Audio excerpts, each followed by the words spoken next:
오늘 말씀 마태복음 5장 1절부터 12절까지 읽도록 하겠습니다. 예수께서 무리를 보시고 산에 올라가 앉으시니 제자들이 나온지라 입을 열어 가르쳐 이르시되 심령이 가난한 자는 복이 있나니 천국이 그들의 것이며 애통하는 자는 복이 있나니 그들이 위로를 받을 것이며 온유한 자는 복이 있나니 그들이 땅을 기업으로 받을 것이며 의에 줄이고 목마른 자는 복이 있나니 그들이 배부를 것이며 긍휼히 여기는 자는 복이 있나니 그들이 긍휼히 여김을 받을 것이며 마음이 청결한 자는 복이 있나니 그들이 하나님을 볼 것이며 화평하게 하는 자는 복이 있나니 그들이 하나님의 아들이라 일컬음을 받을 것이며 의를 위하여 박해를 받는 자는 복이 있나니 천국이 그들의 것임이라. 나로 말미암아 너희를 욕하고 박해하고 거짓으로 너희를 거슬러 모든 악한 말을 할 때에는 너희에게 복이 있나니 기뻐하고 즐거워하라. 하늘에서 너희의 상이 큼이라. 너희 전에 있던 선지자들도 이같이 박해하였느니라. 아멘. 벌써 10월 중순입니다. 이제 2달 반만 있으면 2020년도도 마무리하고 또 다른 한 해를 또한 우리가 준비해야 합니다.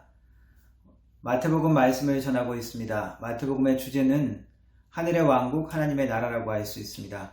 한 해를 마무리하면서 우리의 마음 가운데 하나님의 왕국의 사람으로서 그리고 하나님의 나라의 한 일원으로서 우리의 마음과 자세를 다시 한번 돌아보고 또 결단하며 은혜를 받는 귀한 시간이 되기를 바랍니다. 마태복음은 5개의 중요한 예수님의 강화, 예수님의 설교 말씀을 중심으로 구성되어 있다고 할 수 있습니다. 첫 번째 예수님의 그 중요한 가르침의 말씀은 산상보훈으로 알려진 마태복음 5장부터 7장까지의 부분입니다. 두 번째 부분은 마태복음 10장 제자도에 관한, 제자 파송에 관한 말씀이고, 세 번째 부분은 13장 천국의 비유, 하늘나라에 대한 이야기고, 18장의 제자 공동체에 대한 말씀이 네 번째, 그리고 다섯 번째로 마지막 부분의 성전 파괴와 마지막 때에 대한 예수님의 예언의 말씀을 중심으로 그렇게 5개의 중요한 잘 짜여진 말씀으로 구성되어 있습니다. 그래서 1장부터 4장까지는 이 마태복음의 서론이라고 할 수 있는데 1, 2장에서는 예수님의 계보 그리고 예수님 탄생에 대한 이야기, 동방박사의 방문에 관한 이야기를 통해서 예수님이 누구신지, 예수님의 정체에 대해서 알려주는 예수님에 대한 소개의 말씀이라고 할 수 있습니다. 또한 3장부터 4장까지는 세례 요한의 세례, 그리고 예수님께서 공생애를 시작하기 전에 사탄으로부터 시험받는 이야기, 그것을 통해서 예수님의 사역이 어떻게 전개될 것인지, 그리고 예수님의 사역의 말씀의 가르침의 중심이 무엇인지를 소개를 해주고 있습니다. 그것은 하나님의 나라에 대한 선포죠. 하나님의 나라가 임하였고 그것이 너희 가운데 이제 이루어져 간다라는 그런 주제라고 할 수 있습니다. 마태복음의 이 첫 번째 예수님께서 설교라고 할 수 있는 이 5장부터 7장 산상보훈, 산상순이라고 얘기하는 이 말씀은 흔히 얘기해서 천국의 헌장이라고도 천국의 강령이라고도 알려져 있습니다. 왜냐하면 하나님을 믿는 그리고 하나님의 나라에 들어가는 백성으로서 지켜야 하는 새로운 말씀이기 때문입니다. 구약에서 주어진 하나님의 말씀, 하나님의 율법이 있지만 이제 예수님을 통해서 그 율법의 깊은 의미를 다시 한번 성도들에게 알려주는 것이죠. 인도의 성자라고 불리우는 마하트라 간디라는 인물이 있습니다. 이 사람은 비폭력 저항 운동을 했던 유명한 사람이죠. 이 마하트마 간디는 또한 그래서 인도의 성자라고도 알려져 불리우기도 합니다. 예수님의 산상수훈의 말씀에 깊은 감명을 받았다는 이야기를 하고 있습니다. 그리고 덧붙여서 하는 이야기가 만일 그리스도인들이 이 예수님의 산상수훈대로 산다면 많은 이 인도에 사는 이 힌두교인들이나 또한 불교인들이 그리스도인이 될 것이다. 그들이 그리스도인으로 기독교로 분명히 개종할 것이다 라고 말을 했습니다. 그만큼 이 산상수훈에 대한 말씀은 그 윤리적인 기준이나 그 깊이가 높다는 것이죠. 깊이가 깊고 그 윤리적인 수준이 높다는 것입니다. 한편으로 이것은 그 실천의 그 어려움 때문에 많은 사람들이 과연 이 말씀을 어떻게 이해하고 어떻게 실천해야 하는가에 대해서 여러 가지 주장들이 있어 왔습니다. 중세 이후로부터 이 산상수훈의 말씀을 가지고 한편의 사람들은 예수님은 사실 두 가지의 윤리적인 기준을 제시하셨다. 이 산상수훈의 말씀은 수도원에 들어가서 수도를 하거나 어떻게 하나님께 자기의 전 삶을 헌신한 그러한 사람들에게만 적용될 수 있는 그러한 높은 수준의 또 다른 윤리의 수준이다 라고 주장을 하기도 합니다. 하지만 마틴 루터는 이렇게 이야기합니다. 이 설교는 마치 바울이 율법과 복음에 대해서 비교를 하면서 내가 율법을 지킬 수 없는 그런 존재라는 것을 깨달은 것처럼 이 산상수훈의 말씀이 우리의 깊은 죄성을 깨닫게 하고 그리고 우리가 그것을 온전히 이룰 수 없는 그 불가능함을 깨닫고 우리가 하나님 앞에 무릎을 꿇고 회개하면서 하나님의 은혜를 구할 수밖에 없게 하는 말씀이다 라고 이야기를 합니다. 제세례파라는 또 교단이 있죠. 제세파들은 처음에 초기 제세례파들은 극단적인 문자 그대로의 해석을 선호했습니다. 그리고 그것을 또 그 집단 공동체 규범으로 또 적용하기까지 했습니다. 그래서 비폭력주의, 평화주의를 주창하게 되었죠. 그래서 이 사람들은 집총을 거부합니다. 군대를 복무해도 총을 들 수 없다. 예수님의 말씀대로 나는 평화를 주창한다. 그렇게 하는 사람들이죠. 이 말씀의 실행의 어려움 때문에 알버트 슈바이처 같은 분은 이 말씀은 사실 임박한 종말에 대한 인식을 가졌던 당시 예수님의 제자들에게만 적용되는 말씀이다 라고 상대화시켜버리기도 합니다.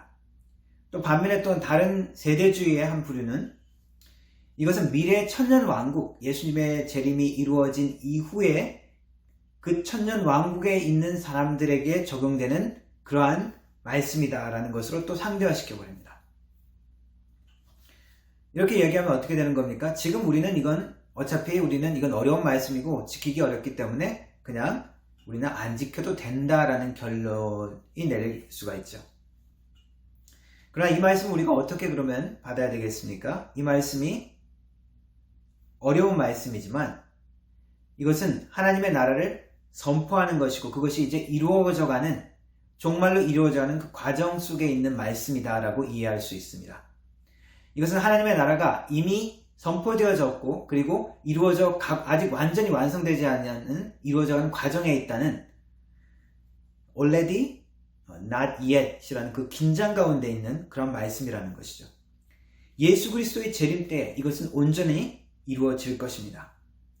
예수님께서 그렇게 이끄실 것입니다. 그러나 한편으로는 이것은 지금 현재 우리가 이 말씀을 가지고 지키기 위해서 투쟁하고 지금 현재 우리가 연습해야 하는 하나님의 말씀이기도 합니다. 이것은 나중에 될 것이니까 우리가 별로 그렇게 크게 노력을 하지 않아도 되지 않느냐 이렇게 생각할 수 있지만 그렇게 생각한다면 큰 오산입니다. 왜냐하면 예수님의 계속적인 경고의 말씀이 있기 때문입니다.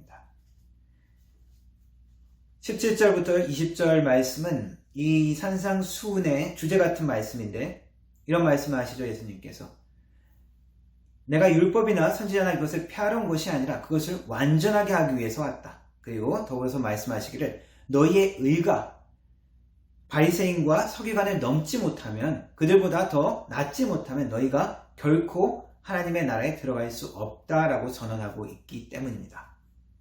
경고의 말씀이시고 이건 엄중한 말씀입니다.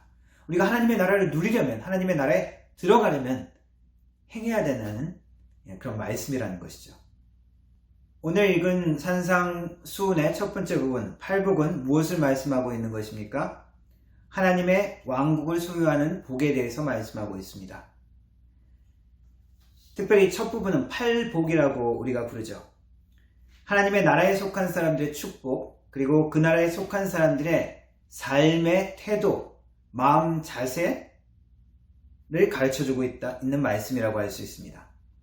이 8복은 영어로 beatitude라고 부르는데 이것은 라틴어 성경의 처음 부분, blessing에 해당하는 라틴어 말에서 따온 말입니다. 그런데 이 beatitude라는 단어를 잘 살펴보면은 attitude라는 글자가 연상되어집니다. 바로 태도, 마음가짐, 자세라고 할 수 있죠. 그래서 팔복의 말씀은 천국 백성의 애티튜드, 천국 백성의 태도라고도 우리가 이야기할 수 있습니다. 이것은 우리가 연습하고 습득해야 하는 것입니다. 하나님의 나라를 우리가 누리고 하나님의 나라 가운데 들어가기 위해서, 그리고 한편으로 이것은 성령께서 우리 가운데 그렇게 이끌어가는 그러한 모습이기도 합니다. 하나님께서 성령을 통해서 우리를 그 완전한 모습으로 이끌어가는 그 과정 가운데 계속적으로 만들어가자는 그런 모습이기도 하다는 말씀입니다. 오늘 설교는 이 하나하나를 가지고 주제로 묵상을 할 수도 있지만 오늘은 전체적인 내용으로 같이 나누기를 원합니다. 이 팔복에서 어떤 자들이 복되다고 말하고 있습니까? 심령이 가난한 자, 애통한 자, 온유한 자, 의에 줄이고 목마른 자, 긍휼히 여기는 자, 마음이 청결한 자, 화평케 하는 자, 의를 위하여 핍박을 받는 자들이 복되다고 이야기하고 있습니다. 얼핏 보면 이 복되다고 하는 사람들이 그렇게 힘있어 보이지도 않고 그렇게 강해 보이지도 않습니다. 대체로 부족해 보이고 그리고 연약해 보이고 한편으로 소극적으로 보이는 그들, 그러한 처지에 있는 그들을 보고 복된 자라고 이야기하고 있습니다. blessed, 그들이 복되고 행복한 자들이라고 이야기하죠. 그리고 그들이 받게 되는 복을 구체적으로 설명하고 있습니다. 그들이 받게 될 복은 위로를 받고 땅을 차지하고 하나님의 자녀로 하나님을 보고 하나님의 자녀로 불리우고 그 위로와 긍휼을 받고 배부름을 채워짐을 받을 수 있게 되는 그러한 존재가 될 것이라고 그러한 축복을 선언합니다. 이 축복은 현재적인 것입니다. 왜냐하면 첫 번째와 마지막에 천국이 저들의 것이다 라고 이미 이루어지는 것을 선언하고 있습니다. 동시에 이것은 미래적인 것입니다. 하나님의 나라가 이루어질 때 완전히 이루어지는 것, 위로를 받게 되고 땅을 차지하게 되고 하나님의 자녀가 되어지고 하나님의 얼굴을 보며 그의 위로와 그의 체험을 경험하게 될 것이라는 already but not yet 이라는 그 긴장을 또 한 번 설명해 주고 있죠. 주님은 약속합니다. 그들이 보상받게 될 것이라고. 자동차 사고가 나는 경우가 있는데 어떤 때는 그 자동차의 본래 그 가치보다 더 많은 보상을 줄 때가 있습니다. 자동차를 폐차시키고 원래 그냥 팔면 그만큼 못 받는데 ICBC의 보험에서 조금 더 그거보다 낮게 이렇게 자동차 가격을 해주는 경우가 있습니다. 그래서 손해본 것보다 자동차가 고장나서 내가 별로 몸이 안 다쳤다면 보상받는 것이 더 크다는 것이죠. 예수님께서 약속하신 이 보상이 바로 그런 것입니다. 그들이 치유받고 위로받고 결국 더 풍성하게 될 것이라는 것입니다.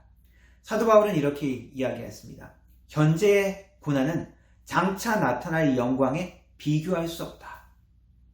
내가 손해봤다라고 생각한 것, 내가 피해봤다라고 생각한 것, 내가 억울하다고 생각하는 것을 훨씬 넘는 영광스러운 모습으로 그것이 우리에게 돌아온다는 이야기입니다. 그 모든 복은, 예수님께서 약속하신 이 모든 복은 첫 번째와 마지막에 반복한 천국을 소유하게 될 것이라는 것으로 요약할 수가 있습니다. 예수님은 하나님의 나라를 소유한 자로, 하나님의 나라를 누리는 자로 우리를 부르고 있는 것입니다. 어떤 지역을 소유한 사람, 어떤 땅을 소유한 사람, 랜드로드, 땅 주인이라고 하죠. 어떤 한 나라를 소유한 사람은 누구라고 우리가 알 수 있습니까? 그 나라, 그 왕국의 왕이라고 할 수 있습니다. 그러면은 우리는 하나님이 주인이시오, 하나님이 통치하고 다스리는 하늘나라라고 표현하기도 하고 하나님의 왕국이라고 표현할 수 있는 이 하나님의 나라를, 이 천국을 우리는 어떻게 소유할 수 있을까요? 그 왕의, 그 주인의 자녀가 되어지면 됩니다. 혹은 그 왕가와 결혼하는, 왕자와 결혼하면 되죠. 하나님이 주인이시고 하나님이 왕이신 그 왕국을 소유하게 된다는 것은 우리를 하나님께서 그 자녀로 부르시는 것이고 우리를 예수 그리스도의 신부로 부르신다는 것입니다. 때가 참에 하나님이 그 아들들을 보내사 여자에게서 나게 하시고 율법 아래 나게 하신 것은 율법 아래 있는 자들을 속량하시고 우리로 아들의 명분을 얻게 하려 하심이라. 너희가 아들인 거로 하나님이 그 아들의 영을 우리 마음 가운데 보내사 아바 아버지라 부르게 하셨느니라. 그러므로 내가 이후로는 종이 아니요 아들이니 아들이면 하나님으로 말미암아 유업을 이을 자니라. 갈라디아서 4장의 말씀입니다. 우리를 하나님의 유업을 받을 자로, 하나님의 자녀로 그렇게 부르셨다는 것이죠. 또 고린도전서의 사도 바울의 말씀에 이런 말씀이 있습니다. 고린도전서 25장 말씀입니다. 내가 하나님의 열심으로 너희를 위하여 열심을 내노니 내가 너희를 정결한 처녀로 한 남편인 그리스도께 드리려고 중매함이로다. 우리의 모습이 무엇으로 묘사하고 있습니까? 그리스도의 신부인 것이죠. 정결한 신부로. 하나님께서 우리에게 주시려는 이 복은 무엇이냐? 천국을 소유하는 이 복은 무엇이냐? 우리를 하나님의 자녀로서 부르시는 복이고, 그리고 우리를 예수 그리스도의 신부로서 부르시는 복이라고 할 수 있습니다. 왕의 자녀가 되는 것, 왕자와 결혼하는 것, 쉬운 일일까요? 글쎄, 왕자로 태어나고 그냥 결혼하는 그 자체도 쉽지는 않지만 그 이후의 것들도 있죠. 하나님의 왕국의 소유자로서 하나님은 우리에게 그러한 자세를 갖추기를 원하십니다. 그러한 삶의 태도를 갖기를 원하십니다. 그것이 이 팔복의 말씀이라고 할 수가 있습니다. 옛날 우리 조선시대의 왕자는 한 명당 20명의 스승이 있었다고 합니다. 왕자로서의 교육을 받게 되는 것이죠. 많은 훈련과 많은 배움이 필요하기 때문입니다. 그냥 글 공부만 하는 것이 아니라 육계라고 해서 무술 같은 활쏘기, 말타기 그런 것도 배우기도 하고, 그림 같은 것을 배우기도 하고, 또 음악 그리고 수학 같은 것을 배우기도 한답니다. 다양한 분야를 익혀서 왕으로서의 자질을 갖추는 것이죠. 왕족과 결혼해서 공주가 되는 경우는 어떻습니까? 미국 헐리우드 배우였다가 이렇게 왕녀가 되는 경우도 있죠. 옛날 좀 오래된 사람이지만 그레이스 켈리라는 헐리우드 여배우는 모나코의 공녀, 모나코의 왕비가 되기도 했습니다. 최근에는 또 우리가 영국 왕실에 결혼한 그런 이야기가 많이 있죠. 다이애나 왕세자비나 메간 마클 같은 그러한 여자들도 있습니다. 그냥 결혼만 하면 끝나는 것이 아니라 이들은 왕실에 들어가서 왕실의 규율과 훈련을 배우게 되죠. 영국 왕실의 경우는 여러 가지 규칙이 있다고 합니다. 앉을 때 다리를 꼬고 앉으면 안 되고, 옷은 청바지 같은 것은 절대 입으면 안 되고, 매니큐 색깔 있는 것도 칠하면 안 되고, 그리고 식사 예절 같은 것도 아주 복잡한 그런 예절을, 그 에티켓을 다 배운다고 합니다. 차는 어떻게 들고 마셔야 되고, 음식은 어떻게 먹어야 되고, 특별히 여왕과 같이 식사를 하게 될 때는 꼭 지켜야 될 것 중에 하나는 이 여왕의 식사가 끝나면 같이 식사를 내려놓아야 된답니다. 여왕의 식사가 끝나지 않을 때는 일어나면도 안 되고, 그리고 이 왕족은 또 대중과 신체적인 접촉은 또 되게 꺼린다고 합니다. 그리고 여행을 가더라도 왕족이 전체 가족으로 가지 못하게 되어 있다고 합니다. 원래는. 왜냐하면 같이 여행을 했다 사고가 나면 왕족 대가 끊기기 때문에. 하나님은 우리를 하나님의 자녀로, 그리고 하나님의 왕국의 사람으로 불러주셨습니다. 베드로 사도는 베드로전서에 이렇게 이야기합니다. 그러나 너희는 택하신 족속이 왕같은 제사장들이요 거룩한 나라요 그의 소유가 된 백성이니 이는 너희를 어두운 데서 불러내어 그의 기이한 빛에 들어가게 하신 이의 아름다운 덕을 선포하게 하려 하심이라. 우리를 왕같은 제사장, 로얄 프리스트, 왕의 지위를 가진 그러한 프리스트, 사제로 부르신다는 것이죠. 우리를 어떤 상태에서 어두운 데서 불러내서 우리를 어떻게 이끄시는 겁니까? 그의 기이한 빛으로 이끄시고 결국 우리를 통해서 하나님의 아름다운 덕을 선포하는, 하나님의 영광을 선포하는 자로 부르신다는 것입니다. 우리를 부르시는 목적은 하나님의 영광을 위해서입니다. 또한 우리는 그의 상속자로 함께 그의 영광을 누리는 것으로 부름받았습니다. 로마서 8장의 사도 바울은 이렇게 이야기합니다. 자녀이면 또한 상속자, 곧 하나님의 상속자요 그리스도와 함께한 상속자니 우리가 그와 함께 영광을 받기 위하여 고난도 함께 받아야 할 것이니라. 그의 상속자는 그의 영광만 받는 것이 아니라 그 상속자로서 그것을 해낼 수 있는 능력, 태도를 배우는 것이죠. 그래서 고난도 함께 받아야 된다라고 이야기하고 있습니다. 우리를 부르신 마지막 그 모습을 골로새서 3장에 이렇게 이야기합니다. 골로새서 3장 4절에 우리 생명이신 그리스도께서 나타나실 그때에 너희도 그와 함께 영광 중에 나타나리라. 우리의 최종적인 모습이 무엇입니까? 우리를 부르신 그 최종적인 모습은 영광 중에 그리스도와 함께 나타나는 그 모습이라는 것입니다. 요한계시록에도 그렇게 이야기하고 있죠.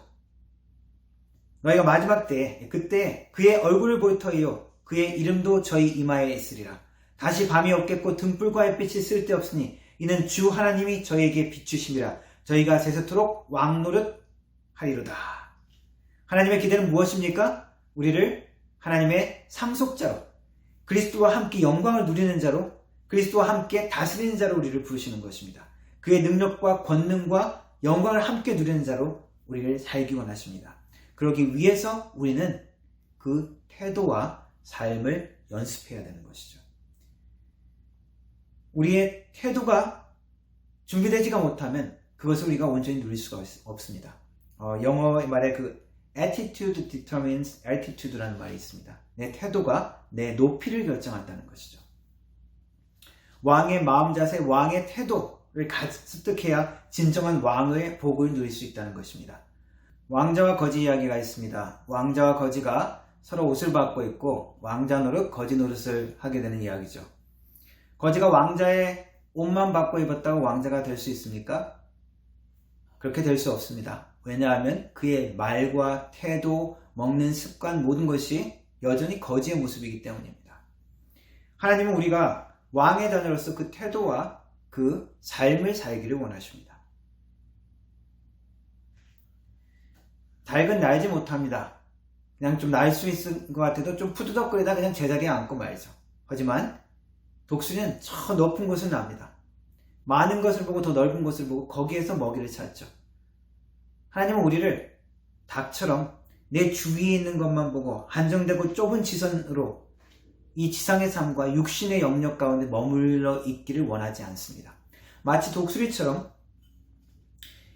영혼을 볼 수 있고 육체 너머의 영적인 세상을 볼 수 있는 그러한 하나님의 자녀로 우리를 부르십니다. 영적인 세계를 알고 체험하고 볼 수 있는 그러한 존재로 우리를 부르셨습니다. 팔복의 말씀에 나와 있는 사람들을 보면은 환경 때문에, 사람 때문에 핍박당하고 그들의 악한 말들 때문에 고통당하는 모습을 보여줍니다. 그러나 이들이 그 아픔 가운데 머물러 있거나 그 상처 가운데 원망과 혹은 두려움 가운데 머물러 있지 않는 모습을 보여줍니다. 이것이 하나님께서 우리를 부르시는 모습이고 우리들의 삶에 원하시는 태도입니다. 우리의 삶에 이러한 도전은 끊이지 않을 것입니다. 그렇다면 우리가 피할 수 없다면 우리는 어떻게 이것을 다루는지를 알아야 합니다. 마치 우리가 숨을 들어 마시고 내뱉는 것처럼 우리의 악한 모든 것들이 공격이 올 때, 악한 모든 것을 당할 때 그것을 내보낼 수 있는 능력이 키우기 원하십니다. 예수님의 제자들이 어떤 집을 방문해서 복음을 전하고 그리고 어떤 마을에 방문해서 복음을 전했을 때 거부하면 어떻게 하느냐? 예수님께서 뭐라고 얘기하셨습니까? 그 마을을 그냥 떠나라. 그리고 너 발의 티끌을 떨어내버리라. 그것들을 더 이상 너희들 마음에 아픔으로, 억울함으로 가지고 있지 말라는 것입니다. 담대하라는 것입니다. 우리는 강한 자로 불림을 받았습니다. 더 높은 것을 보고 더 많은 것을 보는 자로 불림을 받았습니다. 이 땅의 것이 아니라 영원을 바라보는 존재로 우리를 부르셨습니다. 하나님께서 부르신 우리의 모습을 기대하면서 그리고 하나님께서 완성해 가실 그 영광스러운 모습을 바라보면서 이 땅의 모든 도전과 이 땅의 모든 고통을 넉넉히 이겨내는 그리고 믿음으로 신뢰하면서 받아들이는 하나님의 자녀들 예수 그리스도의 신부 되기를 주님의 이름으로 축원합니다. 기도하겠습니다.